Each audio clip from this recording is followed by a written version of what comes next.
У яе было ўсё. І арыстакратычнае паходжанне, і багацце, і прыгажосць. Сваёй жонкай яе марылі бачыць многія магнаты вялікага княства літоўскага. Але лёсам ёй было наканавана зведаць столькі пакут, што сучаснікі назвалі яе чорнай княгіняй. Альжбета Астрожская даводзілася унучкай славутаму вялікаму гетману Канстанціну Астрожскаму. Яна зусім не памятала бацьку, Ілью. Ён памёр, калі дачка толькі нарадзілася. І пакінуў ёй у спадчыну вялізныя ўладанні.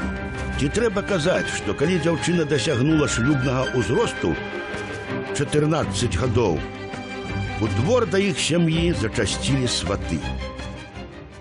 Гісторыя данесла да нас, што тварам маладая Альжбета была вельмі прывабная.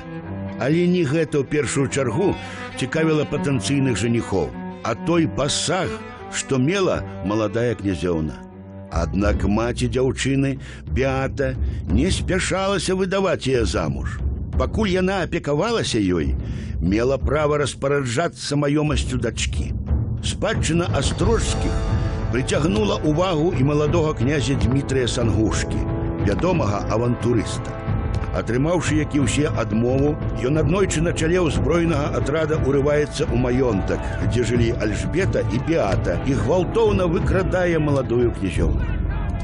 Існуе рамантычная гісторыя, згодна з якой Альжбета і Сангушка кахалі адзін аднаго і разам вырашылі збегчы ад маці. Але наўрад ці гэта было так.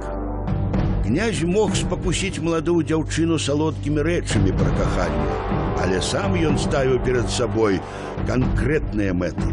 Фактычна гвалтам ён бярэ шлюб з Альжбетай. Это такі вельмі цікавы гістарычны прыклад, як цяжка жанчыне жыць у драпежным свеце мужчынаў. Самцоў трэба быць яшчэ большай драпежніцай, чым яны самыя. Дарэчы, маці Альжбеты такой спрабавала быць, але яна прайграла. І вось цікавы лёс. Прывабная, маладая, багатая дзяўчына не змагла ўладкаваць сваё жыццё.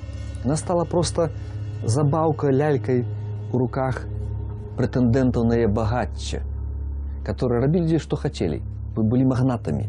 І вялікі князь-гаспадар нічога не мог зрабіць. Я не было абаронцы бацькі.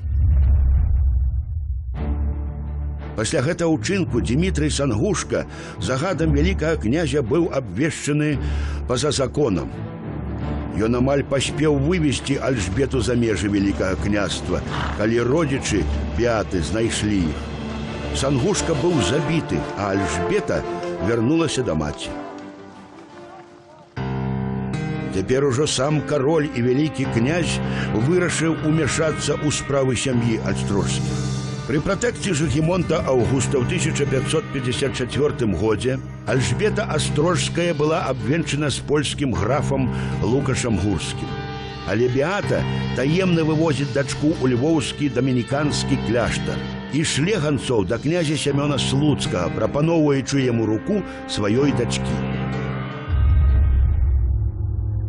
Летась львовскія браты дамініканы распавялі мне, як калісьці у сярэдзіне 16 стагоддзя іхні кляштар даў прытулак знатнай літвінцы. За кляштарнымі сценамі яна хавалася не ад каго-небудзь, а ад свайго мужа, польскага графа Лукаша з Гуркі альбо Лукаша Гурскага. Пакуль яны хаваліся, туды прыехаў князь Семён Слуцкі, з якім дамініканы абвенчалі Альжбету.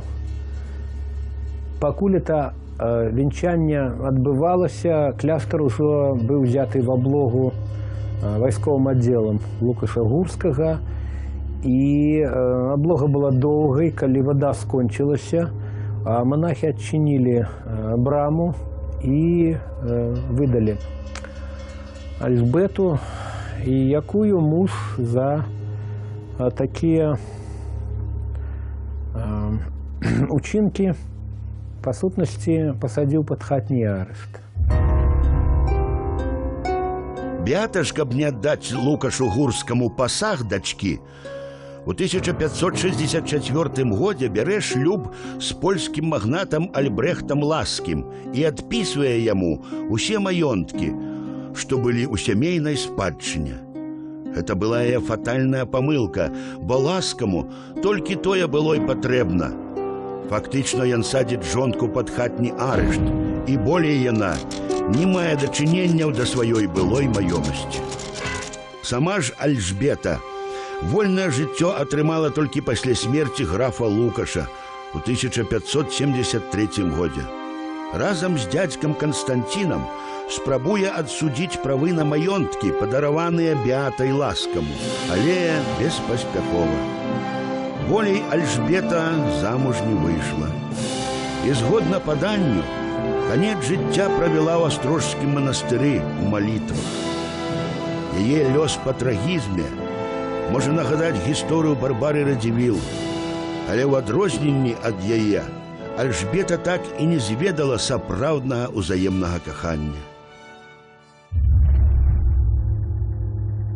Гэта вельмі добры гістарычны прыклад і такая ілюстрацыя даўняй народнай мудрасці, якая ва ўсе часы хіба дзейная.